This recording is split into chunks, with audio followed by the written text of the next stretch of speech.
কাজে বন্ধু যেন হয় আখিরাতের সাথী। বন্ধু হবে কিসের সাথী?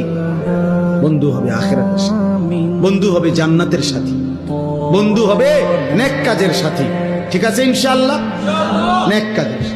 আল্লাহ কোরআনে বলছে, ওই যে আয়াত, ওই আয়াতে আল্লাহ বলছে নেক কাজের বন্ধুরা আমি আল্লাহ তাদেরকে ডাক দেব হাসরের ময়দানে, ইয়া ইবাদি, হে আমার বন্ধুগণ, বান্দাগণ, লা খাউফুন আলাইকুমুল ইয়াওমা ওয়ালা আনতুম তাহজানুন, আজকে তোমাদের কোনো ভয়ও নাই, চিন্তাও নাই। এরপরে আল্লাহ বলবে উদখুলুল জান্নাতা আনতুম ওয়া আজওয়াজুকুম তুহবারুন। বাহ! আল্লাহ বলবে তোমরা যারা নেক কাজের বন্ধু ছিলা, তোমরা বন্ধুরা একে অপরকে হাত ধরাধরি করে গলাগলি করে আমার জান্নাতে ঢোকো। খোদার কসম, এটা কোরআন শরীফ। হ্যাঁ, এমনকি এই আয়াতের তাফসিরে আছে যে স্বামী স্ত্রী তারাও মূলত বন্ধু।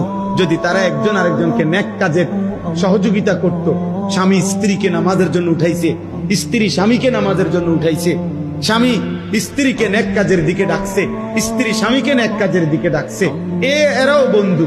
আল্লাহ তাআলা বলবেন এই স্বামী স্ত্রী তোমরাও খুশি খুশি গলাগলি করে হাত ধরাধরি করে তোমরা জান্নাতে ঢোকো।